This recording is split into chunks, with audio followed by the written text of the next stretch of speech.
All right, so we're going to be adding the models and views. I've already added a model, but I'm going to walk that through and show you how to do that. It's all you have to do is right-click on the model folder, go to Add, and then you can just add class.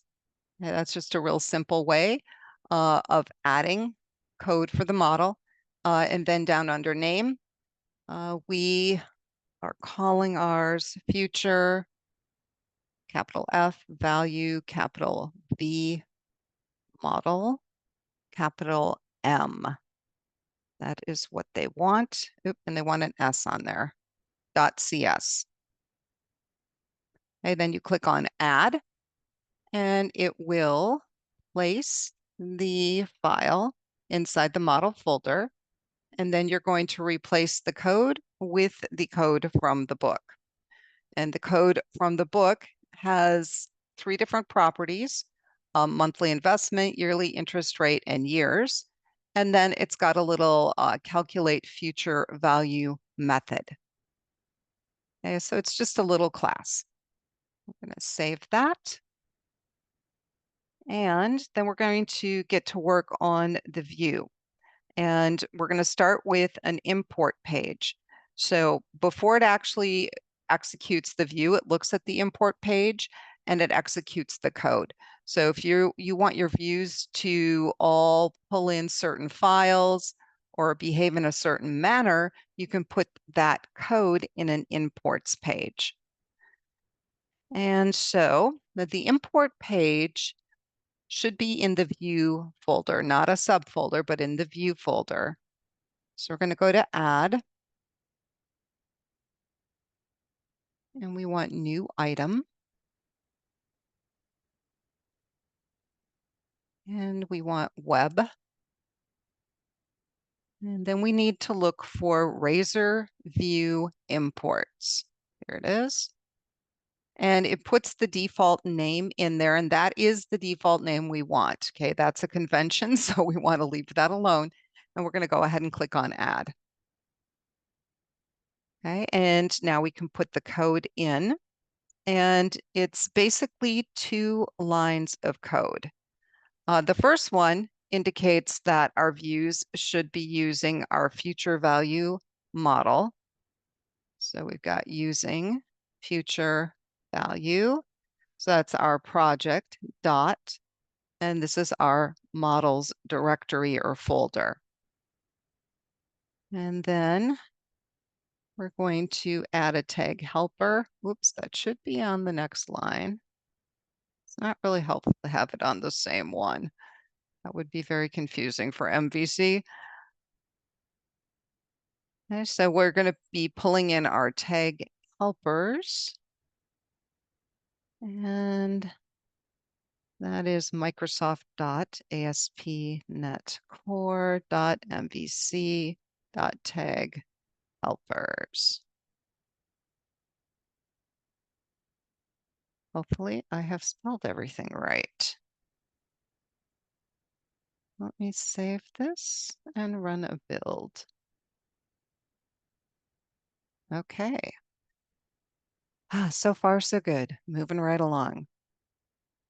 Next, we are going to create a strongly typed view. And a strongly typed view is one that is directly connected to the model.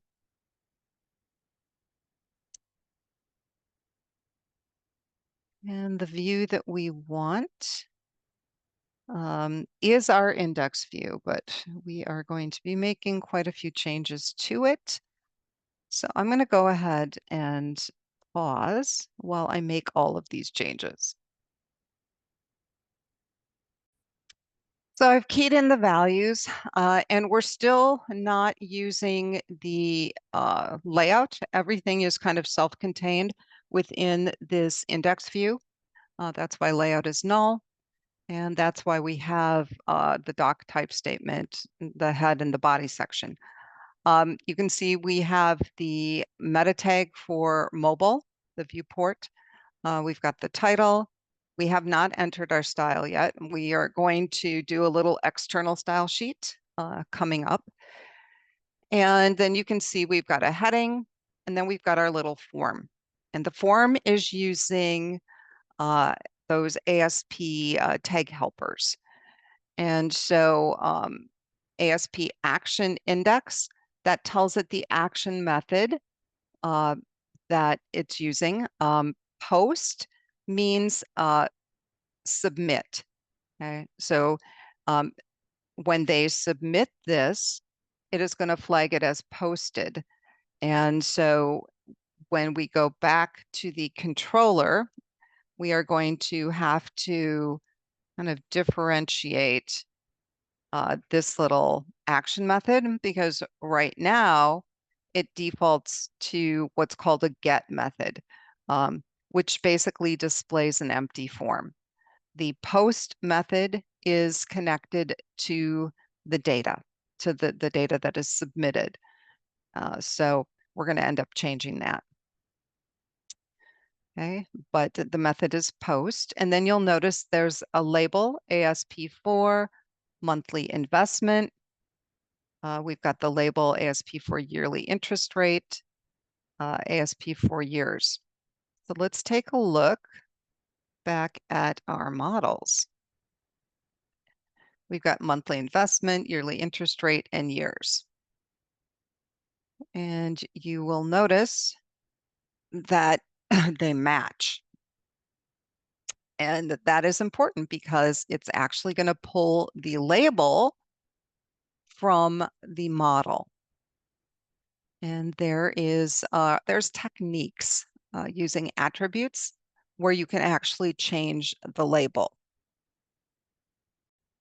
Okay, and you will be learning that in upcoming weeks. But I just want for right now for you to understand that this connects it back to the model. So if you make a little typo here, that's going to be a problem, right? Because you are connecting it to those values that you have keyed in as properties.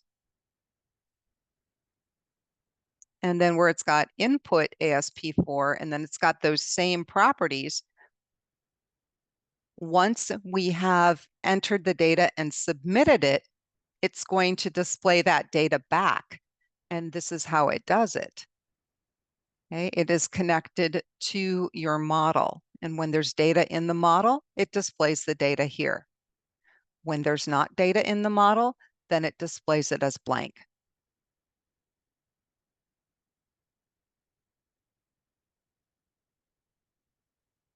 Okay, so let's go ahead and run a build, make sure we don't have any typos.